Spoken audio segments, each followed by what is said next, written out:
dar início aqui à sessão da apresentação do mestrado, né, do Júlio Vieira Araújo, certo? Eu agradeço a presença da banca, né, o Fernando Osório, do Ricardo Turvin, que aceitaram participar, né, remotamente. Eu acho que é muito conveniente, por razões óbvias, né, de dificuldade aí de deslocamento, tudo isso. Bom, então, tudo você tem 50 minutos, mais ou menos 10, né, de tolerância, para fazer a apresentação, e depois a gente segue para a arguição. Tá bom, ok? Combinado. Depois, no final, a gente vê as questões mais protocolares, lá dos documentos que têm que ser assinados, tudo isso. Bom, mas daí eu falo com vocês. Ok? Gostaria de agradecer também para os colegas que vieram para prestigiar e participar da apresentação. Obrigado. Bom, pessoal, então, por favor. Beleza. Bom, deixa eu só... Só um pouquinho vocês estão... Você está em ordem para isso, né? Vocês estão vendo certinho. Deixa eu... na verdade, eu só descompartilhei só para zerar o timer, para facilitar o meu controle aqui.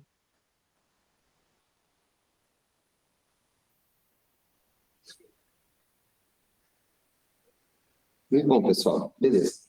Bom dia, primeiramente. Para os que não me conhecem, me chamo Túlio, sou aluno do mestrado aqui na USP, né? E vim apresentar o meu trabalho, meu projeto de pesquisa na área de veículos autônomos conectados, focado aí no desenvolvimento de um framework que é capaz de treinar modelos para ler a leitura de sensores de veículos autônomos, fazer a fusão desses dados e fazer a predição dos veículos que estão rodando em uma determinada região. Primeiramente, vou fazer uma introdução e mostrar qual que é a proposta da pesquisa, né?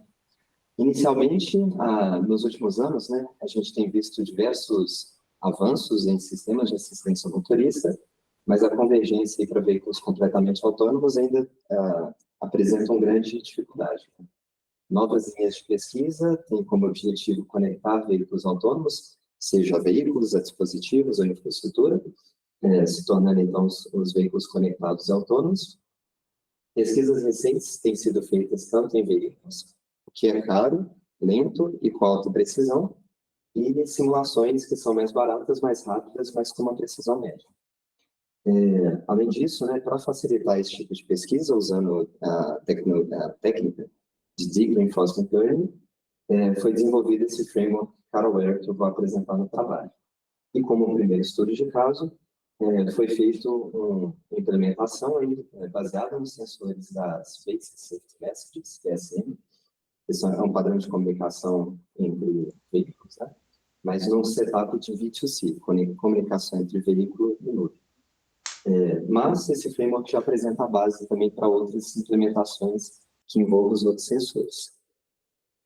Primeiramente aqui, né, a gente consegue observar na esquerda, eu fiz um roadmap baseado na evolução das principais tecnologias relacionadas a veículos autônomos e conectados. Então, basicamente, a gente tem a evolução das tecnologias de conectividade, evolução das tecnologias de segurança, de safety, né? E embaixo a gente consegue ver os níveis de autonomia, assim como foi definido pela SAE J3016, tá?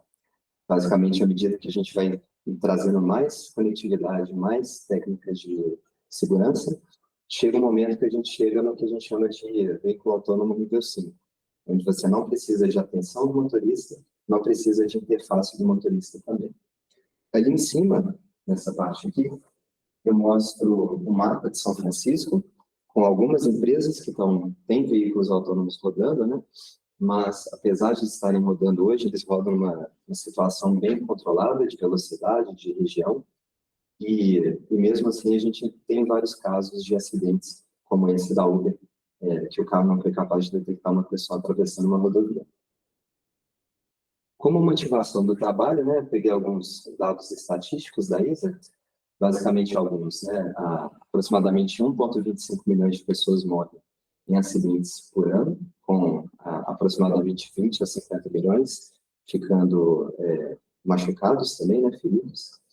Mais de 90% das fatalidades acontecem em países de baixa e média renda, que possuem menos da metade dos veículos, o que mostra também a dependência de infraestrutura e de tecnologia dos veículos, né, relacionados a isso. O custo desses acidentes é de aproximadamente 65 bilhões anualmente, muito maior do que o valor gasto aí com o desenvolvimento de assistências, né? A não ser que nenhuma ação seja feita, tem uma previsão de que pode virar o quinto maior causa de morte em 2030. Falando um pouquinho da proposta da pesquisa em si, como objetivo principal foi criar um framework de fácil uso, né, para fazer estudos usando esse tipo de algoritmo de reinforcement learning em ambientes simulados, e, com esse framework, testar uma metodologia de localização colaborativa baseada nos sensores dos veículos, de modo que essa tecnologia consiga prover uma capacidade de percepção melhor desses veículos autônomos numa região. E, basicamente, a gente tem essas duas partes principais do sistema, né? A gente tem o CABA, que tem toda a parte de simulação de sensores, a parte do controle dos veículos, a simulação em alta definição, a simulação de tráfego urbano, e uma API em Python, que é usada para fazer interface e controle na simulação, e o Caraware que eu desenvolvi, né, que tem todo o setup dos veículos, dos sensores, objetos, dos cenários e clima, né, ambiente todo da simulação, preparações do Deep Reinforcement Learning para treinamento, geração automática de relatórios de treinamento e uma visualização em Top View, que eu criei simplificado, com as principais métricas de treinamento. Indo um pouquinho nos objetivos específicos, né? Então, uma série de passos que foram seguidos durante o processo, né? O primeiro passo foi identificar qual era o simulador de tráfego mais adequado para esse tipo de aplicação. Em seguida, identificar qual técnica de Deep Reinforcement Learning seria melhor. Desenvolver o framework para esse simulador. Próximo passo, definir os cenários que seriam simulados, qual seria o ganho, né, com cada um deles. Testar as falhas em sensores em alguns desses cenários. Entender a eficiência do método, comparando com o Fit Calm, que é uma técnica conhecida de estimar a posição. E, de modo geral, prover melhorias em tecnologias de assistência ao motorista. Primeiro, dando um background aqui sobre veículos autônomos e conectados. Aqui, no canto direito em cima, a gente tem os principais sensores usados em veículos autônomos hoje, e aqui na esquerda eu fiz um agrupamento dos principais sensores e o tipo de informação que eles conseguem prover. Então, agrupado em primeiro lugar, a gente tem o GPS, sensor inercial, o sensor de ângulo do volante e a odometria de roda, que são responsáveis pelo posicionamento do veículo, a direção e a velocidade. A gente tem o LiDAR para a detecção dos objetos, mapeamento e localização, sensor ultrassônico, que é capaz de dar a detecção em curta distância, o radar com detecção a média e longa distância, detecção de direção de outros objetos e velocidade, e a câmera com reconhecimento de objetos, rastreamento desses objetos no ambiente, leitura aí de sinais, de semáforos, faixas e tudo mais. E essa tabelinha é só um exemplo, né, que mostra como cada sensor tem suas características, cada um tem pontos que são fortes e o uso conjunto deles faz com que você tenha uma percepção, de um modo geral, mais confiável. Continuando sobre veículos autônomos conectados, existe uma série de arquiteturas propostas de veículo. Não tem um consenso ainda de qual é a melhor, né? Mas baseado nessas referências, eu trouxe uma aqui para exemplificar. Ela é dividida em 3 principais módulos. A gente tem a parte de sensoriamento, que tem todos os detalhes dos sensores, tratamento dos dados dos sensores. O módulo de percepção, que faz a localização dos objetos, reconhecimento deles e rastreamento deles. Módulo de decisão, com o planejamento de rota, desvio de obstáculos e predição de ação. E quando você conecta esse veículo na nuvem, você passa a poder também ter uma simulação rodando na nuvem, mapas em alta definição, que trazem mais informações para esse veículo, treinamento de modelos online, que podem ajudar também nas decisões do veículo, e armazenamento de dados. Aqui na direita, no cantinho, na imagem, a gente tem mostrando o V2X, basicamente é uma comunicação entre todos os elementos, né, podem ser pessoas, objetos ou veículos, né, e as tecnologias de conectividade que são necessárias para esse tipo de cenário. Falando um pouco agora do framework que eu desenvolvi, né, o CarAware. O primeiro passo, como eu disse, né, foi identificar quais eram os simuladores de trânsito possíveis, né? Eu fiz uma lista compilada de vários que eu precisei, né? Eles têm diversas características. E, de um modo geral, o simulador que apresentou as melhores características para o objetivo que eu estava buscando é o CAB. Basicamente, a nível de escopo, né? Só para vocês entenderem. O escopo do simulador ele depende muito de qual é o objetivo que você quer com ele, de qual é a capacidade de processamento disponível. Então, simuladores de mais nano e micro escopo são simuladores que detalham a interação do veículo com a pista, roda, dinâmica veicular. Simuladores mais meso e macro, você tira o foco e você passa a ter simulações completas do ambiente. Então, no meu objetivo, eu quis usar o carro, tá? Ele é open source, ele tem uma série de sensores disponíveis de veículos autônomos, né? Não são todos que têm essas capacidades, e simulações detalhadas, assim, a nível de gráfico, de pedestres, de alta flexibilidade de configuração, e simulação de vários veículos ao mesmo tempo. E aí aqui só um exemplo de alguns dos outros simuladores, tá? Aqui lá de cima, à direita. Falando um pouquinho dos frameworks que foram desenvolvidos para o carro, né? Basicamente, o carro ele funciona numa arquitetura de cliente-servidor. O carro é um servidor que ele tem uma entrada para a interface, só que ele não tem nenhuma preparação em alto nível para você configurar ele. Por isso, cada usuário desenvolveu um código, e aí cada código tem o objetivo específico que ele estava buscando. Então, esse Jim Carlo, por exemplo, ele dá as ferramentas para fazer um treinamento de controle de um veículo baseado nos sensores, usando o tipo de enforcement. Pilot é um outro framework que faz a simulação de veículo autônomo, simulando no detalhe cada um dos módulos eletrônicos do veículo. É bem pesado, né, para fazer esse tipo de simulação de um veículo apenas, né? E o V2X está bem focado na transmissão das mensagens entre os veículos. De um modo geral, né, tem coisas interessantes em cada um desses, mas nenhum deles atendia 100% do que eu precisava. Por isso eu desenvolvi o CarAware, que faz a simulação de vários veículos, tem as preparações de simulação por episódio, para frente, que é necessário para esse treinamento, e tem um foco em gerar dados de percepção para treinamento. Detalhando um pouquinho o CarAware. A gente tem essa primeira telinha, que é o inicinho do programa main, que é o programa principal que controla, faz toda a gestão dos outros módulos que faz o treinamento. No início do programa, a gente tem as variáveis principais de controle, né?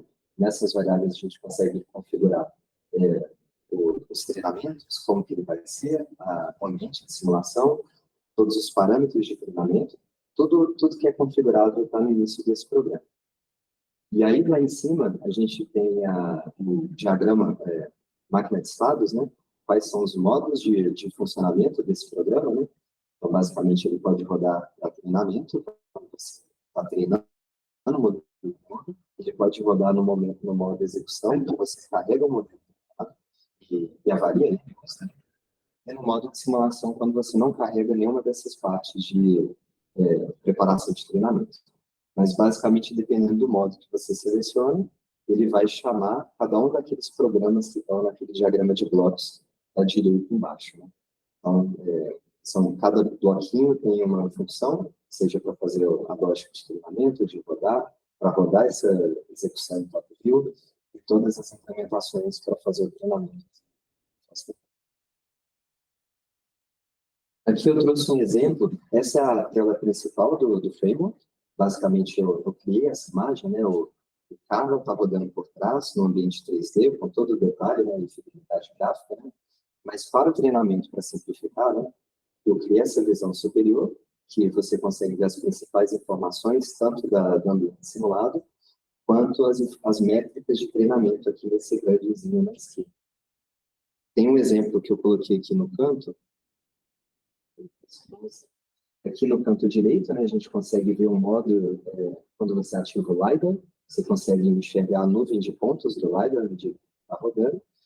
E eu criei um outro modo também, que é um modo que você mostra apenas uma informação simplificada, justamente para reduzir um pouco o nível de processamento deles.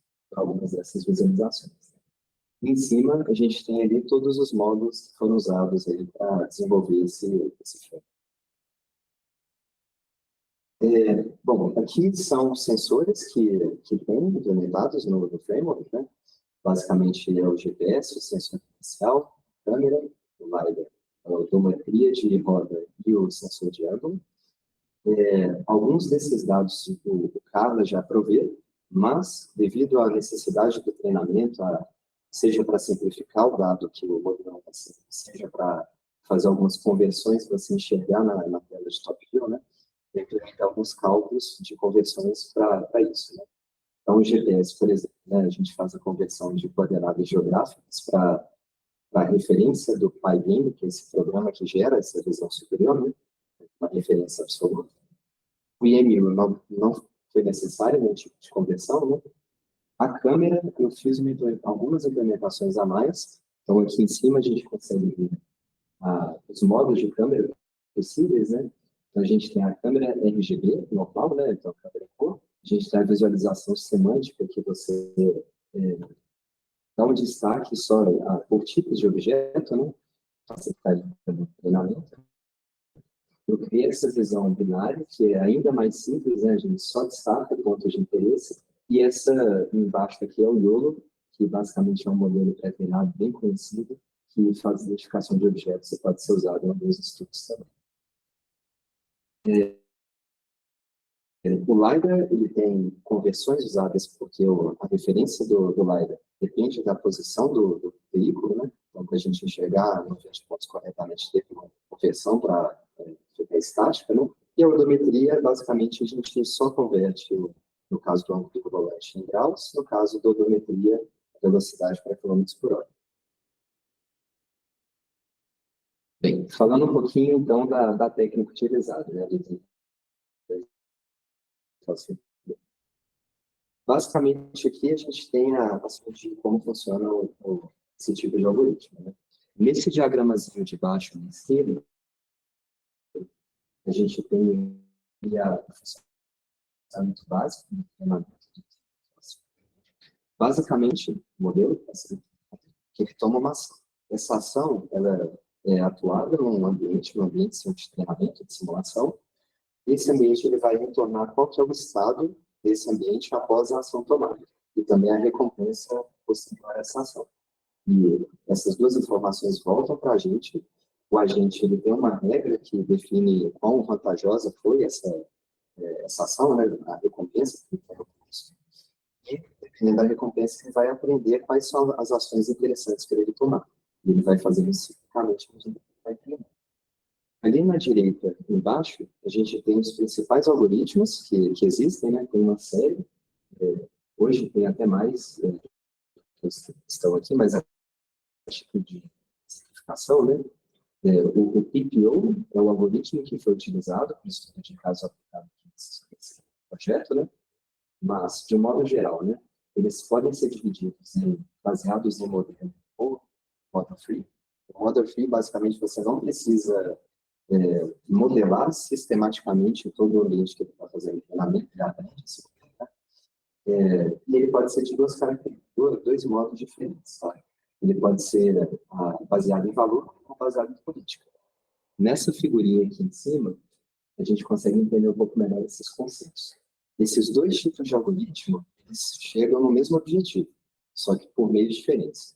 O baseado em valor, o agente, a cada momento que ele vai tomar uma ação, ele mapeia todos os estados possíveis que ele pode estar após essa tomada de ação, ele estima qual que é a melhor recompensa que esse estado dá, e ele vai escolher a ação que vai chegar nesse estado com a melhor recompensa esperada.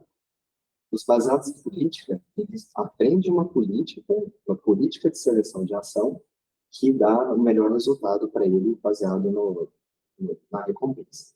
Ambos vão chegar no mesmo objetivo, por meios diferentes. Também, os algoritmos podem ser do tipo determinístico. Esse modelo ele já dá qual que é a ação que deve ser tomada na saída do modelo, ou estocástico, que dá uma distribuição de probabilidade que você faz um sampling de uma ação baseada nessa distribuição. E só um ponto que eu esqueci de comentar ali, o reinforcement learning, né, o O Deep Reinforcement Learning, basicamente, é quando você usa redes neurais para fazer essa estimação, tanto dos estados, dos valores esperados dos estados, quanto da melhor política para tomar ação. Bom, primeiro paradigma, tá, de Reinforcement Learning é a base do algoritmo que eu escolhi, chama ator crítico. Ele é híbrido, né? Ele tem duas redes neurais, uma rede neural baseada em política e uma rede neural baseada em valor. Basicamente, essa figurinha acho que explica bem. A gente tem um ator que ele vai tomar uma ação no ambiente, esse ambiente vai retornar, então, o estado e a recompensa após a ação. O crítico, ele vai ver essas informações e vai ver o quão bem foi a ação do ator. E ele vai dar esse valor, esse cálculo de vantagem para o ator. E o ator, baseado nessa crítica, né, do crítico, ele vai melhorar as suas próximas ações. O crítico, ele vai observar quão a orientação dele foi boa e, baseado nisso, ele também vai melhorar a sua própria rede neural. Então, basicamente, essa é a ideia do ator crítico. E a gente tem como principais algoritmos do tipo, né, o A2C, o A3C, o SAT e o PPO, que é o que eu vou detalhar um pouco mais. PPO, Proximal Policy Optimization, basicamente é desse paradigma, né? Ele tem uma característica interessante, que ele pode ser executado no modo que a gente chama de assíncrono, onde basicamente você tem vários ambientes sendo simulados, com vários agentes atuando nesses ambientes. E à medida que você vai treinando, a cada episódio, todo o conhecimento adquirido em paralelo com esses agentes é usado no treinamento desse modelo. E aí ele vai fazendo isso a cada ciclo. Isso traz ganhos imensos, né? Porque você, ao invés de você basear na experiência de apenas um agente naquela situação específica, você baseia o treinamento em vários pontos de vista diferentes. Claro que isso demanda uma capacidade de processamento muito alta, vários computadores para executar. A principal implementação do PPO é um limite de troca de política. Tá? Então, esse limite que você vai treinando o agente, ele vai melhorando essa política dele para selecionar melhores ações. Só que se essa mudança for muito grande, baseada em estudos que fizeram durante o desenvolvimento do algoritmo, eles viram que essa troca, em uma taxa muito grande, ela pode ser tanto positiva quanto negativa. E quando ela for negativa, é muito difícil você recuperar após esse treinamento errado que acontece. Então, basicamente, existe um limite, uma taxinha possível. Se a atualização durante aquele treinamento do episódio não tiver essa faixa, aquele treinamento é descartado. Então, basicamente, vai ser esse algoritmo usa o Caio, Generalized Advantage Estimation, uma função para fazer o cálculo crítico de como está fazendo a ação do ator, né? E ele usa duas funções para fazer a otimização das redes neurais, né? Que é a Clipped Surrogate Objective Function e a Clipped Surrogate Objective Function. Toda a parte matemática está no canto ali, né? Mas acho que não é muito foco aqui, eu vou focar realmente na aplicação. Tá? Mas está detalhado na dissertação. Falando um pouquinho dos hiperparâmetros do PPO, basicamente, os hiperparâmetros são os parâmetros de configuração de treinamento. E esses são os principais que são aplicados nesse algoritmo, né? São o episode number, é o número de episódios que você vai rodar de treinamento. O learning rate, a taxa de atualização das redes neurais. Então, basicamente, você define qual a taxa de atualização dos pesos mesmo. O desvio padrão inicial define qual que é você causa um desvio padrão na ação do modelo no início do treinamento para ele explorar ao máximo o campo de ação dele e, por isso, baseado na função de recompensa, ele entendeu o que é bom e o que não é. Basicamente, é isso que define esse parâmetro. Escala de entropia, que é um fator que encoraja nos momentos mais avançados do treinamento, quando ele já está convergindo, ele ainda tem algum fator de exploração para ele também não ficar muito enviesado, né? O epsilon do PPO, basicamente, é essa taxa de corte que eu falei, da troca de corte. O horizon number. Cada horizonte, basicamente, é uma sequência de observação, ação, recebimento de recompensa. E ele vai executando esses vários horizontes durante o episódio. Então, o Rise on Number é o número de interações que ele faz durante um episódio de treinamento. Batch Size vai definir qual que é o tamanho do pacote todos esses dados adquiridos em um episódio. É o tamanho do pacote que vai ser alimentado por vez, na original. E o Epoch Number é o número de vezes que você usa esse mesmo dado adquirido para fazer o treinamento.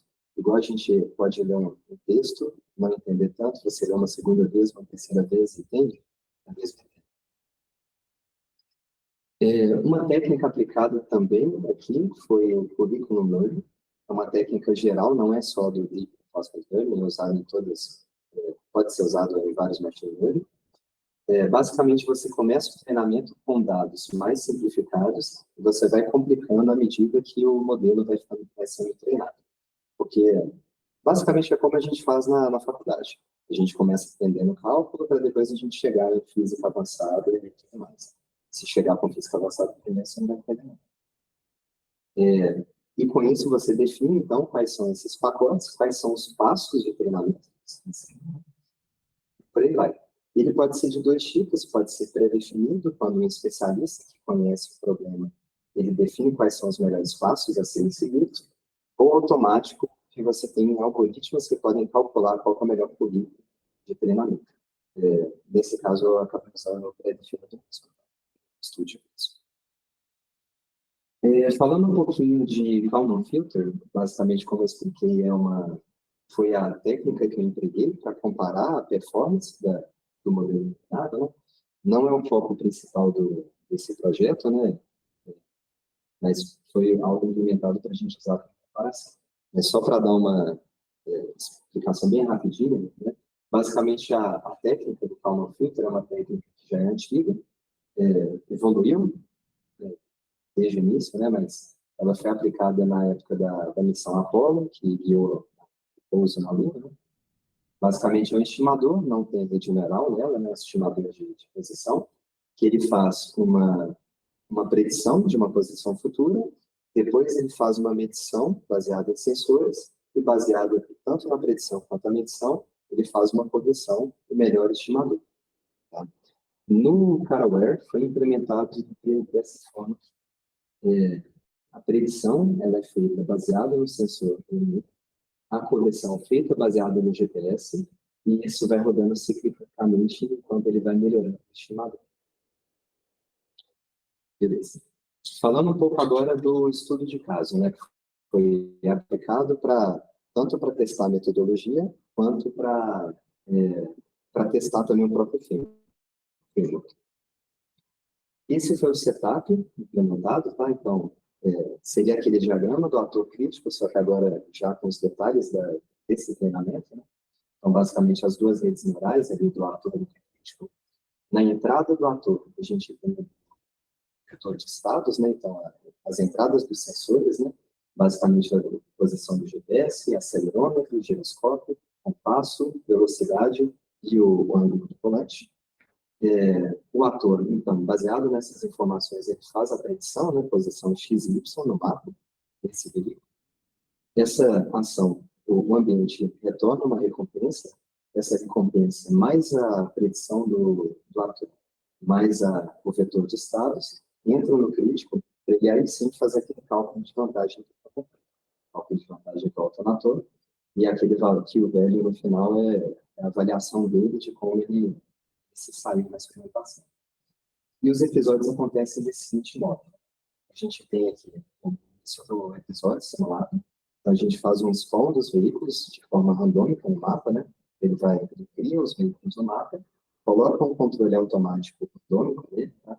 Não é um autônomo, mas é scriptado, né? Mas ele roda aleatoriamente pelo mapa, com sensores, e ele vai gerando dados, que a gente vai trabalhar em cima deles.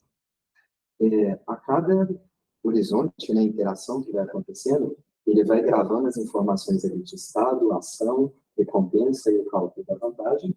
Ele usa o GAI para calcular a vantagem, né?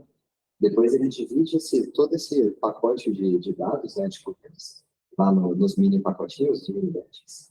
Aí alimenta nas duas redes, no nome de épocas, né? E aí, durante o treinamento, ele vai utilizar os parâmetros de decisão da política patrona e da política do crítico. usando o otimizador ADA e baseado nas críticas de Surrogate Objective Functions.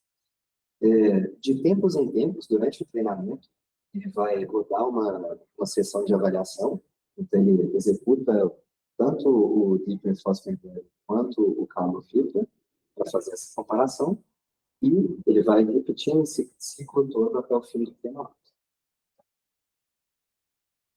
Detalhando um pouco mais a metodologia de treinamento, né? Foram definidos 4 cenários de treinamento. Então, o primeiro cenário, mais simplificado, foi no mapa menor, né? Fazendo uma localização de vários veículos baseados nos sensores contínuos, tudo funcionando corretamente. Segundo cenário, no mapa menor, reduzido, fazendo a localização dos veículos, só que agora simulando falhas no sensor GPS, randômicas, por tempos randômicos e eventos, quando ocorrem também randômicos. No terceiro cenário, ainda nesse mapa menor reduzido, é feita a localização, agora o GPS normais, só que é simulada falhas nos demais sensores. E no quarto cenário, no mapa maior, semelhante ao primeiro cenário, só que agora para testar como que ele se sairia numa região maior.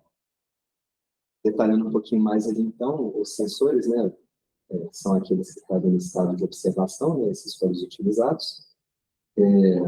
A função de recompensa foi a função, o inverso da distância euclidiana entre a predição e a posição real do veículo. Então, basicamente, quanto mais próximo for a predição, maior vai ser a nota que o modelo vai receber. E o PPO foi implementado com GAI, foi implementado com a política aceitando variações de 0,8 a 2. E os mapas, né, então, o que eu chamo de mapa maior é o Town 1, é um mapa pré-definido do carro, né, que é uma região urbana um pouquinho maior, e o Town 2, que é uma região urbana um pouquinho mais industrial, mas que tem interseções, tem semáforos, é representativa, mas é um pouco menor. Bom, analisando então por cenários, né? Então, o primeiro cenário, a gente tem, esses foram os passos definidos, né? Então, seguindo aquela metodologia de ciclo, focado no mapa menor.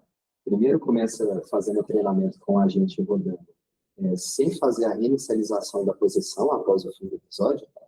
Esse é um mecanismo que eu criei para aumentar um pouco a variação dos dados de treinamento, por isso o modelo tem uma capacidade de generalização maior. O segundo mapa, segundo passo, continua o treinamento no mapa 2, para a gente tentar também, como misturando mais de um mapa, também aumentar a capacidade de generalização desse modelo treinado.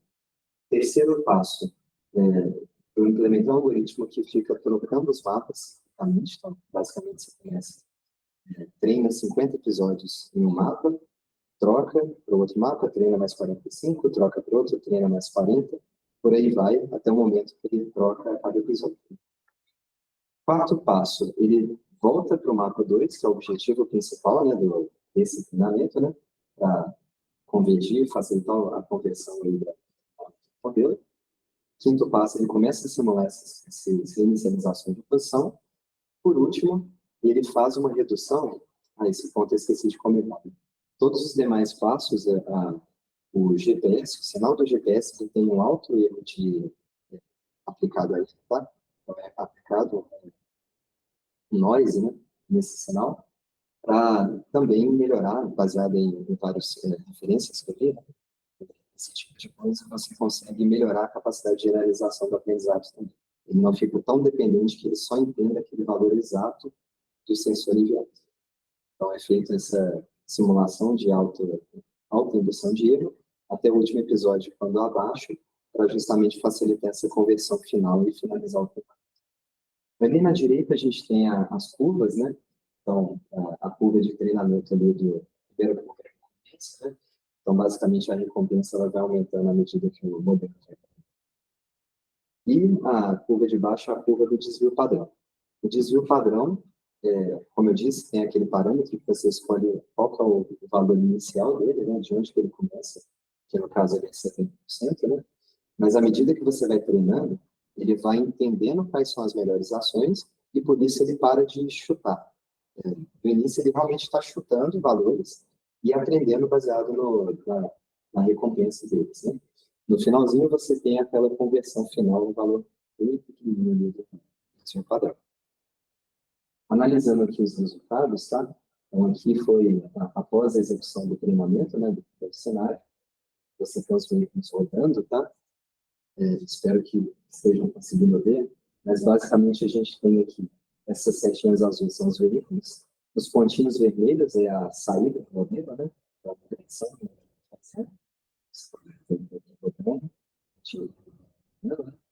o pontinho azul que está pulando ali é o GPS, tá? O GPS está andando, beleza. Vocês podem ver que tem algumas regiões, igual aqui, ó, que ele tá acompanhando o veículo, mas com offset, né, com deslocamento. Né? E aí, essa é uma das conclusões durante o treinamento, né, cheguei, né, funciona, ele cumpre o objetivo, ele realmente consegue fazer a predição, né, só que no treinamento eu percebi que, não sei por que é randômico, mas talvez pela distância, o tamanho dos caminhos que trafegam, né, os veículos eles andaram mais ali nas bordas aqui nesse mapa.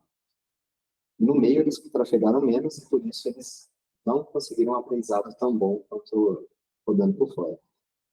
Se usar, por exemplo, aquela técnica assíncrona que eu comentei, é um dos métodos usados para reduzir e mitigar esse tipo de problema.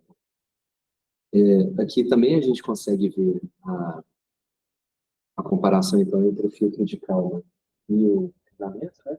Então, basicamente, a gente tem um veículozinho subindo, o pontinho laranja ele é a saída do calma, o pontinho vermelho é a saída do reinforcement load.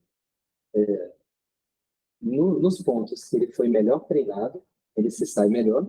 Então, vocês podem ver que o laranja ele varia mais do que o vermelho, né?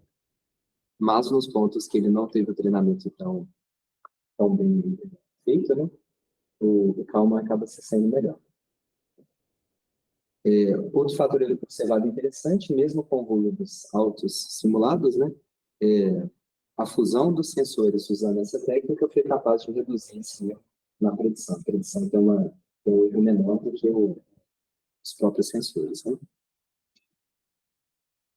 Então, legal. Indo para o segundo treinamento, segundo cenário, né? Então, ainda no mapa 2, só que agora fazendo a simulação do erro do GPS. Dos passos 1 até o 3, exato, do 1 até o 3, eu usei o mesmo treinamento que foi feito no outro, né? Então, pode ser reaproveitado. A partir daí, então, a gente foca aí no mapa 2, a gente começa a fazer a simulação da reinicialização após o fim do episódio e começa a simular as falhas do GPS. E aí, como eu disse, essas falhas são randômicas, né? Tanto em duração quanto em quando elas vão acontecer, né? E por último, ainda simulando essas falhas, é feita a redução do quanto do GPS também para acontecer a conversão final. As curvas, mesma coisa, vocês podem observar que a curva de recompensas cresce, né? Então, o aprendizado está acontecendo, o modelo, com o tempo, ele começa a conseguir mais recompensa, né, nas suas ações, e o desvio padrão também vai reduzindo, indicando aí um treinamento, né? E aí, analisando aqui, então, os resultados, né, eu pude observar tanto comportamentos bons quanto comportamentos ruins que ele aprendeu. E aí, como comportamentos bons, né? Na maior parte das vezes, ele aprendeu a lidar bem com a falha do GPS. Então, nesses vídeos que eu vou pausar um pouquinho, vocês podem ver que o ponto azul, ele para, essa falha, né, ele fica na última posição conhecida, e a predição, ela consegue acompanhar o veículo mesmo sem GPS. Então, ele monta o veículo baseado nos outros sensores, né, usando essa técnica. Só colocar de novo. Então, consegui observar que isso acontece bem, né? Podem acontecer alguns envios na saída, mas de modo geral, e consegue funcionar bem e fazer esse tipo de cobertura da falha de GPS. Como comportamento ruim, eu percebi que em determinados locais, em alguns momentos, o modelo tenta adivinhar quando vai acontecer uma falha. Então, basicamente, você tem aqui o veículo está andando, ele já está com a predição, o pontinho vermelho, um pouquinho na frente, vou mostrar aqui, ó, o pontinho vermelho está aqui, ele está tentando adivinhar que o veículo estaria lá na frente caso o GPS tivesse falhado, porque no instante seguinte, o GPS falha e o veículo alcança a predição. Então, é algo que é possível de acontecer, né? Como eu falei, a metodologia de Deep Reinforcement Learning, ela não tem conhecimento prévio do problema, do sistema, e por isso ela aprende baseada em regras. Ela pode acontecer tem dois termos que a gente usa, né? Que é o máximo local e o máximo global. Ela pode acontecer de chegar no máximo local, então, imagina uma curva que você tem um pico, aí esse primeiro pico, ela acha que é o melhor que ela pode conseguir. Só que o máximo global que ela deveria conseguir é lá em cima. Mas como ela não tem essa visão, ela chegou nesse ponto de máximo e ela para de aprender a partir daí. Esse é um tipo de comportamento que levaria para esse máximo local e não o máximo global, que é realmente acompanhar o veículo 100% das vezes. Então, assim, esse é um ponto, né? Tem alguns lugares que ela teve um pouco de dificuldade de acompanhar, tá? Então, ela acaba se travando um pouquinho na última posição do GPS, em alguns momentos isso acontece. Ou ela acompanha, mas ela pode acompanhar também com um certo deslocamento em algum eixo, né? Seja X ou Y. Comparando com calma, então, se a gente pegar aqui, a falha aconteceu, não sei se vocês conseguem ver, mas o pontinho laranja, ele continua oscilando ao redor da última posição de receber do GPS. Então, assim, pelo menos como foi implementado, calma, é um ponto que eu ressalto, né, como não era o objetivo principal, né, da pesquisa, tá, né, de Learning, implementou calma mais para a gente ter um modo de comparação, né? Pode ser que tenham implementações diferentes que façam ele se sair melhor, né? Mas pelo menos no método que eu utilizei, não se sai tão bem com a falha do GPS, enquanto a predição continua seguindo o veículo corretamente, tá? Então isso a gente consegue perceber algumas vezes, que ele parou e aí ele começa a oscilar ao redor da última posição que tem.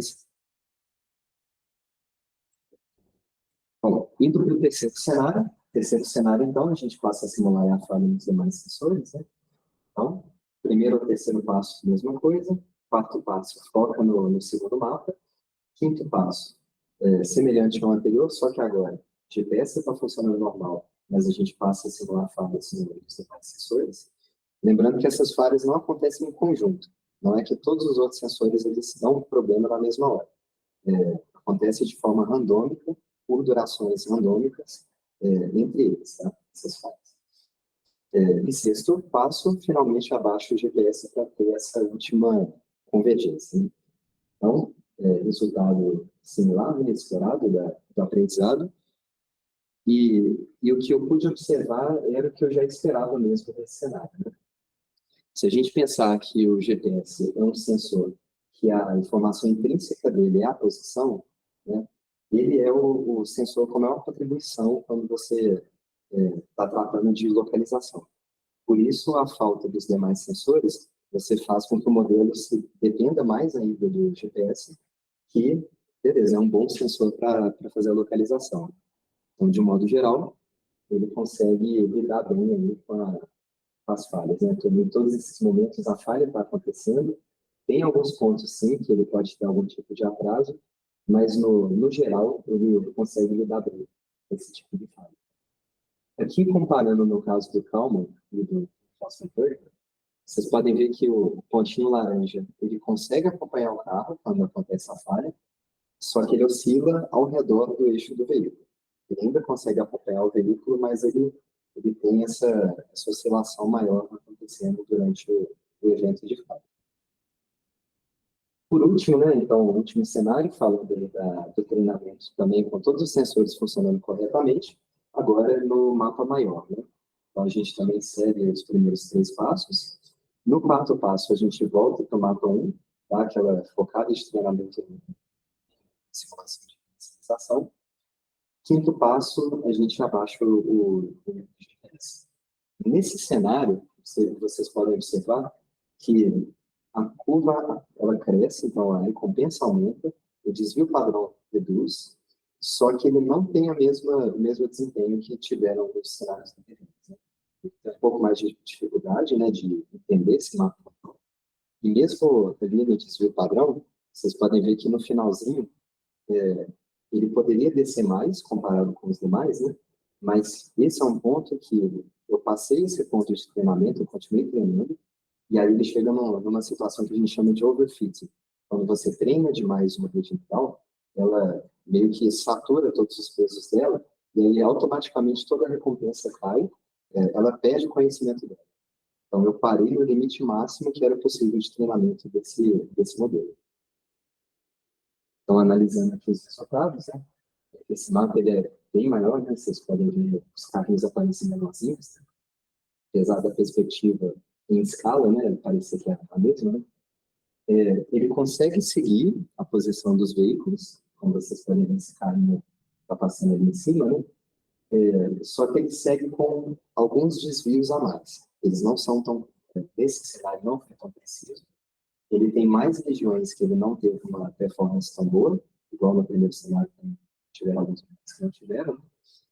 E isso se dá principalmente porque a saída do modelo está analisando a região baseado na escala dela. Então, se a gente ampliar demais essa região, a saída do modelo, qualquer variação na casa decimal, passa a ter um deslocamento bem grande. Então, o modelo tem que ser muito preciso para ele dar essas casas decimais de posição corretas e acompanhar. E, além disso, fica um pouco mais difícil para ele entender também a regra de recompensa.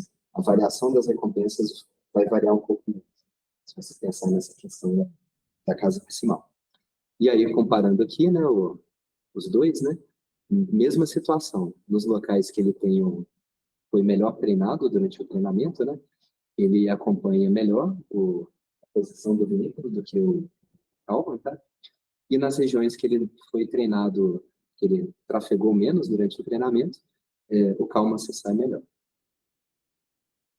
Bom, concluindo então, de um modo geral, né, o Karma, ele foi feito aí, um simulador de trânsito de interface aberta, e como eu disse, ele não tem muitas preparações em interface gráfica de configuração, por isso tem uma série de frameworks desenvolvidos para ele, principalmente focados no sensoriamento e controle de um veículo só. E esse é o case que você vai achar mais comum quando você pesquisa implementações no carro. E aí, com o objetivo de preencher essa lacuna, né, eu fiz o desenvolvimento desse framework, dando a base de treinamento episódico, para treinamento de vários veículos conectados, né, autônomos, focados aí na parte de percepção, usando a Deep Reinforcement Learning. A ideia é que essa ferramenta ela esteja disponível para pesquisadores focarem no tema principal que eles estão tentando pesquisar, né, que é a análise dos sensores, a análise da predição dos veículos, testes de comunicação e várias outras áreas relacionadas a esse tipo de ferramenta. E aí até um exemplo disso, né? Junto com o professor Márcio, eu estou orientando 2 orientados que estão fazendo iniciação científica da graduação aqui da Folha, que estão usando a ferramenta para outro tipo de estudo totalmente diferente, focado em câmeras, né? Até uma das ideias, né? Durante o desenvolvimento do framework, eu fiz essa implementação mais ampla até do que o estudo de caso, que foi selecionado, né? De modo que essa ferramenta tivesse essa capacidade para todo tipo de estudo relacionado a isso. E a questão principal também da seleção desses sensores, né, que eu utilizei no estudo de caso, está relacionada à parte de capacidade de tempo, né? Tempo de pesquisa, capacidade de processamento disponível e os custos relacionados a isso. Tá? Então, tem uma simplificada nos sensores, porque a câmera é um sensor muito mais complexo de detalhes, né? O LiDAR é nesse caso, mas a ideia era juntar esse grupo de sensores e já conseguir provar a ideia por trás do conceito da proposta. E como conclusões também em relação aos resultados, né? De um modo geral, esse tipo de fusão sensorial multimodal, né? Multimodal quer dizer que cada sensor tem um modo de envio de dados diferentes, né? Você está misturando tipos de sensores diferentes. Usando o Deep Reinforcement Learning se provou mais difícil do que esperado, tá? Principalmente aí, estudando para entender o porquê, né? Os problemas que foram encontrados. A principal base está na metodologia de tentativa e erro desse tipo de metodologia. Basicamente, você começa um treinamento de Deep Reinforcement Learning com zero conhecimento, e você vai aprendendo à medida que vai executando. Então, todo treinamento, toda tentativa de treinamento, né? Porque você pode criar vários cenários diferentes também. Né? Toda tentativa você começa, aí, por exemplo, você chegou num ponto que não consegue mais avançar. Você tem que começar do zero de novo, se você identificar que o erro está no início. E isso requer muito dado, que a gente pode traduzir como tempo de processamento e capacidade, né? E aí, como eu disse, né, foi limitado com a questão do tempo disponível para pesquisa. Foi usada só uma máquina para fazer esses treinamentos, então, se a gente escalasse essa solução para várias máquinas, executar na nuvem, usando uma agent de vídeo, né, a gente conseguiria aumentar isso muito mais. Claro que isso tem um custo de computação relacionado, que também foi um fator limitante. Né? Além disso, eu vi em vários estudos que existem usos de técnicas mistas que podem melhorar a performance desse algoritmo, né, desse tipo de algoritmo, e também a questão do treinamento assíncrono, é capaz de aumentar essa generalização e evitar que o modelo caia nas situações lá de máximo local e fique inexato. Mas, de um modo geral, considerando essas limitações, eu acredito que os resultados foram suficientes para provar o conceito da metodologia. O sistema conseguiu funcionar em grande parte das situações.